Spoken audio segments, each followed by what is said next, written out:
மகாத்மா காந்தியின் விதி துப்பாக்கி குண்டுக்குள் இருந்தது. இந்திரா காந்தியின் விதி ஒரு பாதுகாவலரின் கைக்குள் இருந்தது. ராஜீவ்காந்தியின் விதி ஒரு பூவுக்குள் இருந்தது. இதுபோன்று உங்கள் விதி எதில் இருக்கிறது என்பதை தெள்ளத் தெளிவாக துல்லியமாக சொல்லக்கூடிய செந்தில்குமார் அவர்கள் தென்னமநல்லூர் தென்றல் நகரில் கடந்த 16 ஆண்டு காலமாக ஜோதிட தொழிலில் சாதனை புரிந்து வருகிறார். அவரோடு சின்ன நேர்காணல். சொல்லுங்கள் சார். வணக்கங்க. என் பேர் செந்தில்குமார், ஜோதிடர். நான் கிட்டத்தட்ட ஒரு 16 வருஷமாக ஜோதிடம் பார்த்துட்டு வருகிறேன். ஜோதிடம் என்பது மிக ஒரு சிறப்பான மனிதனுடைய வாழ்நாளின் நிலையை நல்ல முறையில் கருதி, இந்த ஜோதிடம் என்பது நம்மளுடைய வாழ்க்கையின் தன்மை புரிந்து வாழ்நாளில் எந்த ஒரு இடையூறுகளும் இல்லாமல் சிறப்பாக வாழ்வதற்காக இந்த ஜோதிடத்தை பார்க்கப்படுகிறது.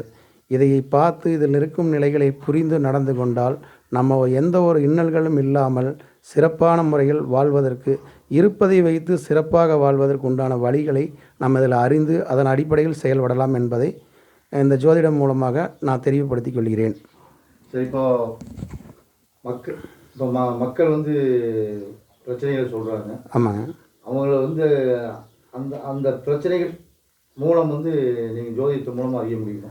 பண்ணலாங்க. அதாவது ஒருத்தருடைய ஜாதகத்தில் லக்னம் தாங்க அவருடைய வாழ்க்கையை ஆரம்பத்துலேருந்து கடைசி வரை நிர்ணயம் பண்ணுறது லக்னம் தான். அந்த லக்னம் தான் அந்த ஜாதகத்துடைய பிறப்புக்கு உண்டான அதிகாரம். அந்த லக்ன கணிப்பு கரெக்டாக இருந்தால் அந்த ஜாதகத்துடைய கணிப்பு 12 கிரகங்கள் எந்த நிலைமையில் எப்படி இருக்குது, இவர் நல்ல நிலைமையில் வாழ்வாரா இல்லை தாழ்ந்த நிலைமையில் வாழ்வாரா என்பதை நிர்ணயம் செய்து அதை சொல்லக்கூடிய தன்மையில் அறியலாமுங்க. இப்போ ஜோதிடம் பல விவாதங்களை கிளப்பி வருகிறது. ஆமாங்க. உண்மையாக பொய்யாங்கிறது இது சிலர் தவறு மிஸ்யூஸ் பண்ணக்கூடிய அளவுக்கும் போயிடுச்சுங்களா?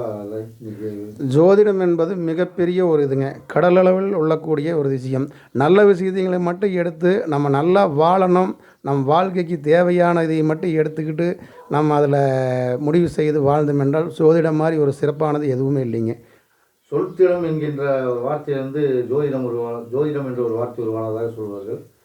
நீங்கள் சொல்கின்ற அந்த சொல் அந்த அர்த்தம் அதில் அர்த்தம் நிறையா இருக்குதுங்க. அந்த சொல் திறமை என்பது அர்த்தம் நிறையா இருக்குதுங்க. புரிந்து கொள்வர்களுடைய விஷயந்தான் அது. சொல் திறமை என்பது பார்த்திங்கன்னா எதில் இருக்கக்கூடிய கேள்வி கேட்கக்கூடியவங்களுடைய நிலைமை புரிந்து கொள்கிற விஷயந்தான். இப்போ நம்ம சொல்லக்கூடிய விஷயங்களை 100 விஷயங்கள் நல்லதாக சொன்னாலும் கூட அவங்க ஆரம்பத்தில் அந்த ஒரு விஷயத்தை நல்லதாக புரிஞ்சுக்கிட்டாலும் அந்த 100 விஷயத்துலையும் ஜெயிச்சிருவாங்க. அந்த ஒரு விஷயத்தை தவறாக புரிஞ்சுட்டாலும் கடைசி வரைக்கும் அது பொய்யா போயிடும். சரி, இப்போது பரிகாரங்கிறது உங்களுக்கு பண்ணுறீங்களா?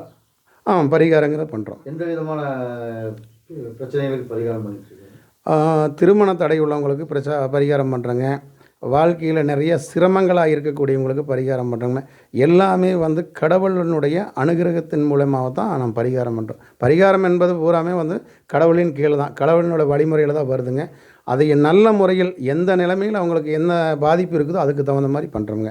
இப்போ நீங்கள் இந்த சுயவரம் போன்ற பல ஆண்டுகளாக பண்ணிகிட்டு இருக்கீங்க. ஆமாங்க.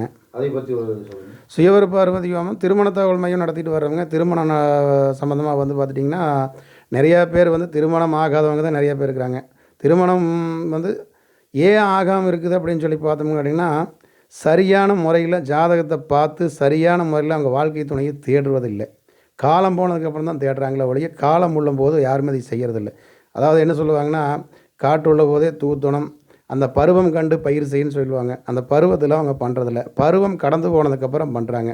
இப்போ எல்லா புள்ள பையனுக்கும் திருமணம் ஆகாமல் எதுவும் கிடையாது. இந்த திருமணத்தை சரியான முறையில் தாய் தகப்பன் அந்த காலகட்டங்களில் பண்ணாங்கன்னா கண்டிப்பாக நடக்கும்.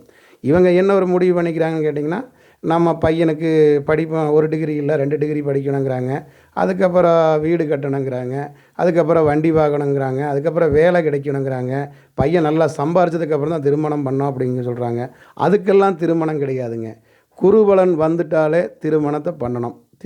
குருபலன் அடிப்படையில் திருமணம் பண்ணாங்கன்னா எல்லாருமே ஜெயிக்கலாம்.